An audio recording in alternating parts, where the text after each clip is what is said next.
There it is, April the 7th, 1965.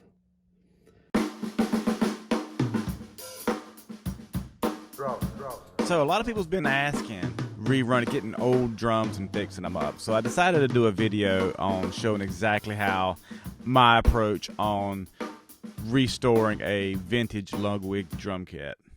Okay, it's the very first contact. That's what matters. Now, when I say contact, I'm talking about between the drum head and the actual bearing edge. Now, if that particular part is not flat, we're going to have an issue here. If tools are not calibrated properly, drums will not be consistent, even the most precise measurement tools, and become less accurate over time.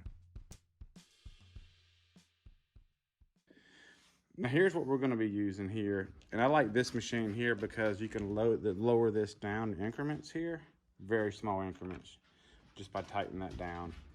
And then you can just make a small router table here to mount this. You don't have to have this, you don't, but it just makes it a lot easier to have that kind of adjustment with it.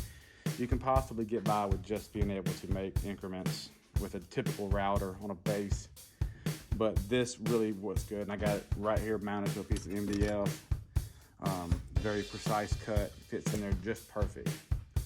And if I was to try to run this edge here with that, it would hit right there, bam. It would hit that metal right there. So we're gonna have to go real small, real low profile to get that out. So this is kind of the approach that I'm going to take here. We're going to actually use the router approach. This is one that I use for outlaw drums.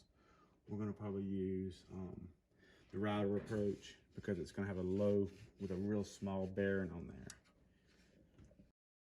In this video, Michael will show you how to cut and examine bearing edges. Yeah. I like to spend a little bit of time with this drum right here before we start really kind of getting into it, fixing it. Notice the snare beds, kind of elongated. Looks like they probably just sanded it. And what'll happen is over the years, if people have to kind of really crank down on their snare wires because their beds are not cut properly, it'll cause the shell to warp. And then when it does, when it pushes this way, it causes friction on these two outer edges here, which chokes the drum out. On this particular drum, we decided to flatten the edges first and then evaluate to see how it would be necessary if we needed to rerun the snare beds, because I really don't want to have to run the snare beds because it may involve me having to take off the butt plate and the snare strainer, and I really don't want to, because I'm gonna tell you, once you back these bolts back off, sometimes it can be a little difficult. You kind of break that seal, that original seal, and I really don't want to do that if I don't have to. So first step is I'm going to try and flatten them out.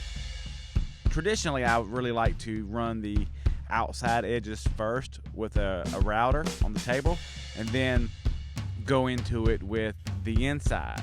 Stops about there. It's kind of closer, right here to there, something like that. We're going to shorten the bed up here. We're going to go about this much on each side, about here. You know, each drum is going to be a different case. But in this particular case, we felt like it would be better to flatten the snare side before we started cutting new snare beds. Because if we was to go ahead and just start cutting the snare beds, I really don't want to, because in this particular drum, the snare beds are already pretty deep. And instead of flattening everything out to the lowest point, which will make the drum smaller, which will cause it to be a little different, you know. So I really felt like it would just be better to just flatten the edges and then see if I could hand sand the original snare beds to even them up by hand.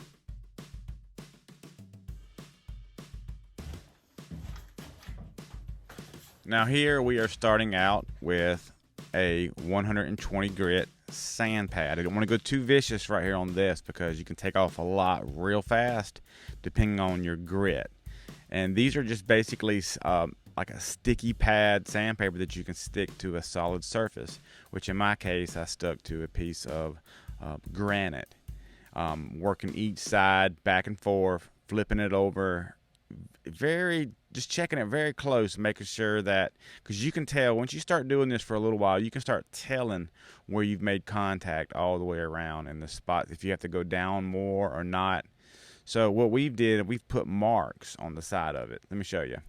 And these marks are going to be able to have points where we're going to be able to work from. So when we cut we're going to try to sand our edges in here and not go back and rerun them, just because I didn't really want to take off the hardware. So the first step we're going to do is we're going to just continue working this edge around. It's going to look kind of bad right now, but you want to do this first. This is very vital to get that tops flat before you take it to the router table. Now, this would be the time that I would go in and fix anything that needed to be epoxy first. A lot of times, when you're trying to flex, because if not, you're going to have to bring the drum down even more, because each little dip, or you set this thing down on a screw, or anything could make that edge not sharp. So sometimes you need to epoxy certain edges before you take it to running it. So I'm really looking close right now to find any kind of dips, anything that may need to be fixed. Right now is the time. If you saw it, you must sand it. This is what I use when we're replacing these edges here. So basically, it's a 2-part application, epoxy. I've been using this stuff for a while. It gets super hard, fast. I haven't done anything to these edges yet on the snare. And just kind of looking at it, look at this difference in the thickness here. So at this point of it, I mean, just so you know, this is history right here. This is history in the making. And, you know, that's what makes these drums so unique and so different, that they were made completely by hand. And there's nothing about each drum. They're different. They're all different. You know, they're going to have a unique sound. And that's part of the beauty of, I feel like, the early Lugwig drum company. You know, it was the true craftsman that came in. And, you know, the tools that they had to work with at this time, too, I mean, they didn't have the kind of tools that we have access to. So, and they had a very large, they were selling a lot of drums, and they had to put them out fast. And nobody else was doing it. So, trial and error. You know, these drums are beautiful. They sound amazing. I played it. You know, even the imperfections that you run across just makes up the beauty of that unique sound that this drum is going to produce. You know, I'm not going to lie to you. This is probably one of the most scariest parts. That's why we bumped this up to level 2. Just because of the fact, if you bust through this, if that bit is too high, it's going to cut into the outside edge, which is going to make you bring the drum down even more to be able to make that work, or lots of epoxy. So you really want to bring up that router very easily and take multiple passes until you're happy. First pass, I didn't hardly take off nothing. A little here, missed this whole section here. It didn't get none of that. So we're gonna have to definitely come up just a little bit more. You really want to bring up that router very easily and take multiple passes until you're happy. Because what I normally do is I'll turn the router off and I will bring the bearing edge, I'll bring the snare drum right up to it, and just, you can almost kind of tell where it's going to hit that bearing at. And that's how much it's going to take off. So be very careful with this, because remember, there's no putting this back. And if you take off too much right here, you're going to bust through it, and then you're going to have a mess to try to fix. This is definitely a level 2 experience level. I don't know if you ever just like had a drum that just would not never stop rattling, no matter what you do. And I've even seen people put tape on the bottom of them. I've even seen people just like put like cardboard underneath the wires just to kind of make them not buzz so much. And a lot of it has to do with how it sits properly on the drum shell. And what happens is, a lot of times if it's not concaved enough, it'll get some of that back rattle. And it may be a wire. Maybe you have a wire that's kind of loose too. So I would definitely check some of these things here out, because a lot of people really want to complain that they'll tighten that snare wire so much that it will choke the drum out, just to try to eliminate some of the buzz. So you want your bed to kind of be very gradual going up to flat, and going in at the same spot, and depending on how wide your snare wires are going to be. Some people really like a 42 strand wire. Some people like 16 strands, 20 strands. It really depends on the taste and the flavor. When you add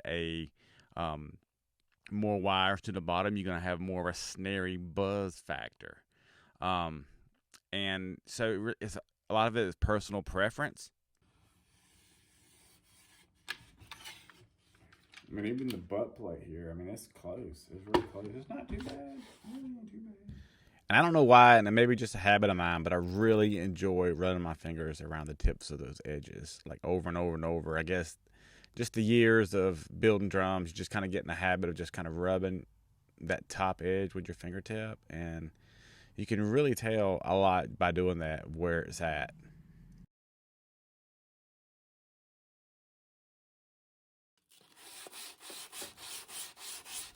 Right now, we're going to really start doing some sanding, and it's a process I like calling ring around the rosies. And it's just basically you're just going to go around and around this thing and really kind of start making everything come to life and making everything as smooth, because you don't want no drop points. You want your floor to be completely smooth without having any dips or gouges or anything like that. And you want your snare beds to come in very gradually. Like, you don't want them to come back up where they're not supposed to. You want them to be very straight. And we take some time to make sure this happens with this protractor here. Make sure that your beds are going to be the deepest point is going to be in the center, and it starts gradually coming up. It's going to really improve a lot of your snare drum performance if this is where it needs to be at, especially on wood drums. Somebody asked me a question if it was a myth or not. And waxing the edges is probably one of them deals where it really makes you feel like you're doing something really good. But in the grand scheme of things, it's not as important as you may think. When you're doing an edge, what's really important is that drum is touching all the way around consistently, all the way, with no ripples, just a very flat surface. A lot of times you have to do multiple steps. Making sure that everything is driving just like it needs to.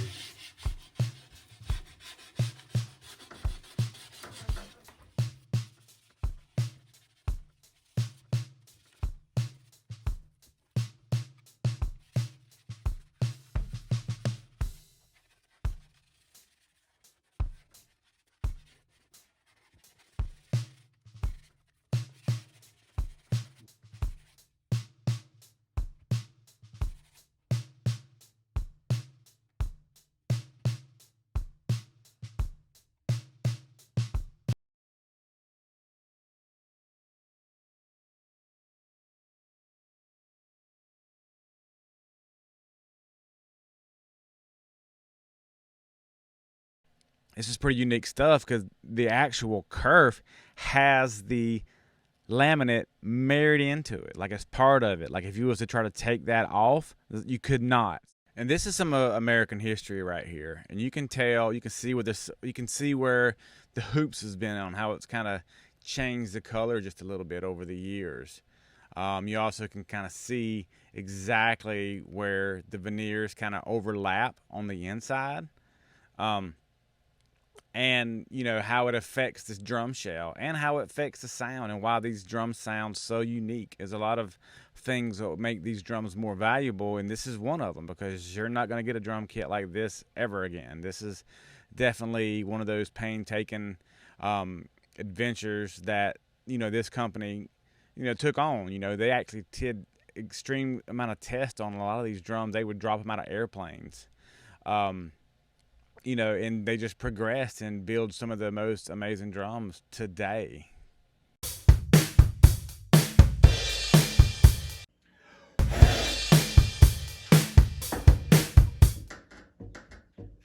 See, look at that.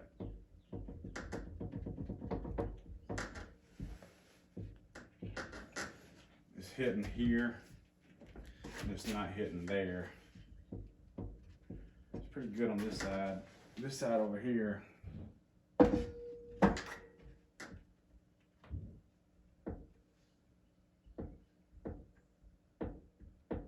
yeah, you can see it now. It's a little hitting there, it's not hitting here.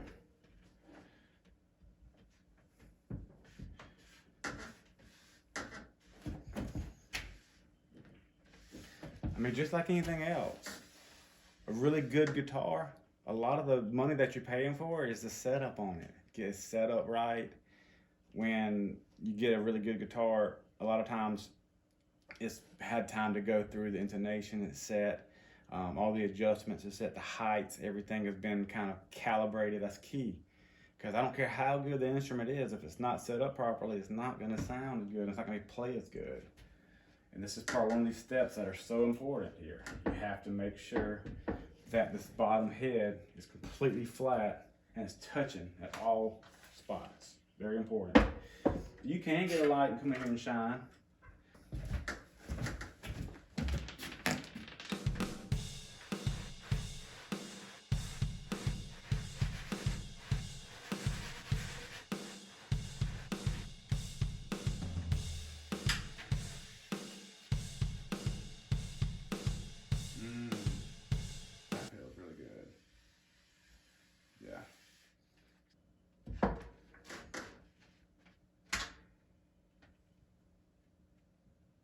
Yeah,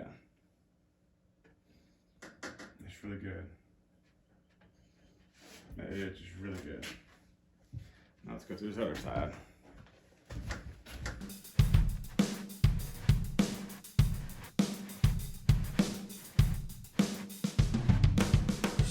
So this is after going around this thing quite a few times, I was able to kind of flatten it down where every spot is completely showing flat now. Now I'm gonna start working with that edge.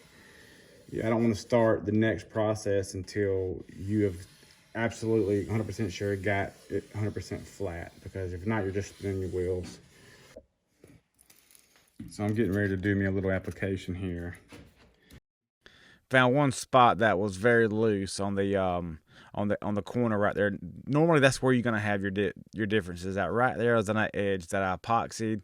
I clamped it up, let it set, and I was able to continue with the outside edge. This step in the process, we're going around it with blue tape, actually folding the edges, kind of making some of the pieces a little bit thicker. It's kind of like, you think of like steps, and you think of this stuff being like level. So what we're doing is we're making a really straight playing area that the bearing on the router can be able to run around. But you can see about where that bearing's gonna run at. So you want to just take a minute here and just kind of go around. And if you feel that thing dipping up like it is right here, you need to feather it out more. That's what we're gonna have to do here. I'm gonna kind of double tape this side right here. Almost kind of just fold it back on itself a little bit. Kind of give it some thickness to it. You know, typically one piece of tape you're not going to really feel, so I'm going to try to keep that transfer down pretty good. We got one shot at this here, guys, so we definitely don't want to mess it up.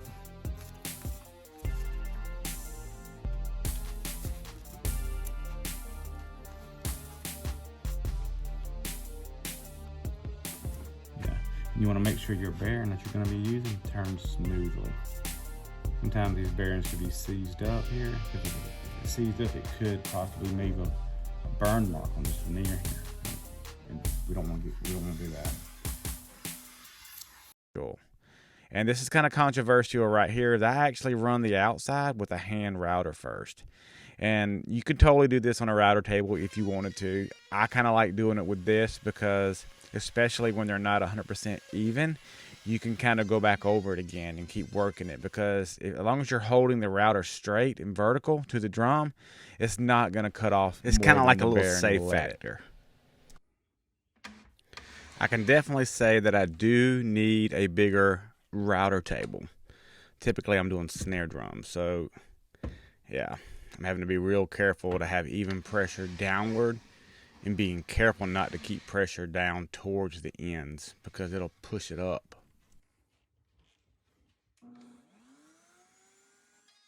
Now remember, I'm running this to the closest edge. And I like about having this too because that paint on the edge kind of shows me where I've cut at, so I can kind of keep working it without a risk of busting it through. You know, it's just kind of like anything else. You know, the more you do, the better you get, and the faster you get, the more you can kind of rely on feel. And you know, some of the things that people take for granted, you know, is like, I'm not even. It's very hard to teach somebody exactly how to do it. You kind of got to find your own way and your own style that kind of works for you. Yeah.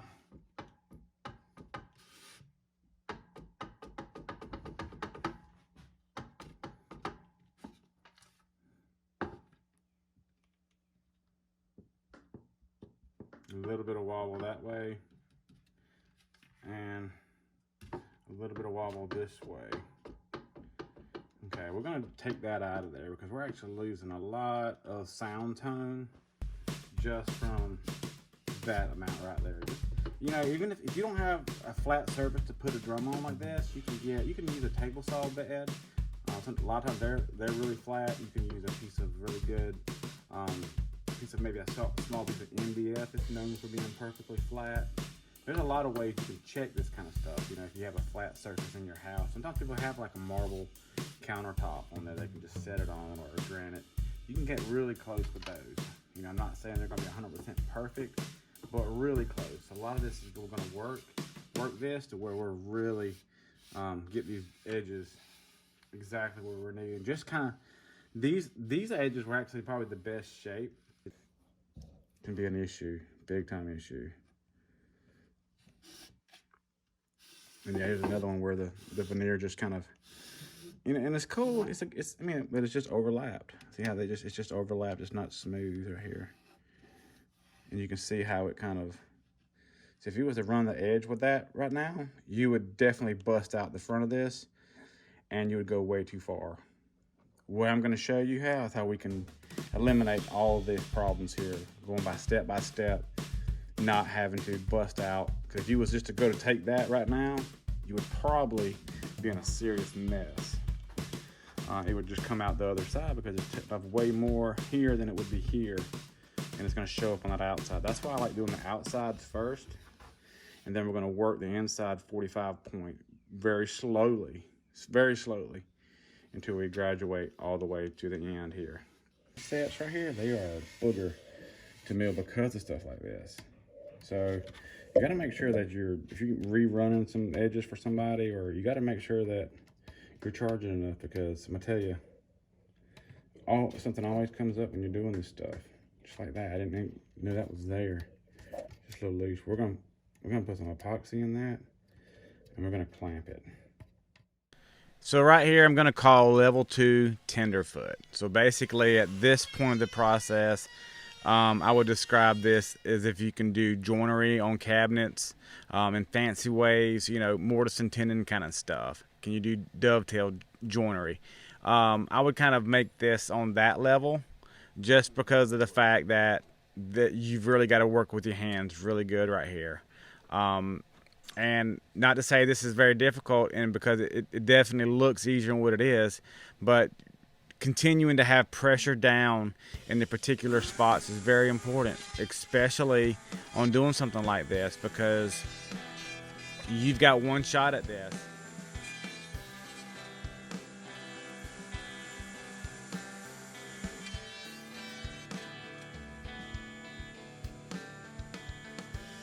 Because remember, the last thing you want to do is bust through that fine edge point that we've spent all that time sanding.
I definitely feel like it's got a lot more attack and a lot more, kind of more on the lines of what this thing used to sound like originally, Yeah. huh? Sustain is doubled. And the clarity of the tone, you know, you don't have to worry about, is it going to tune right? Is it going to sit right? Yeah. Am I going to hit it in the right place to make it, you know, Yeah. sound right? So Good you stuff. definitely think that you hear a difference. I can Oh, hear yeah. a difference too. Big time. Especially in the rack tom. Yeah, the rap tom. Mm-hmm. Yeah, the rack tom was just like thud. Yeah. Yeah. That's all you get. That's it. That's it. Yeah, man. Yeah, good stuff. Heck yeah. Heck yeah. Let's do it again.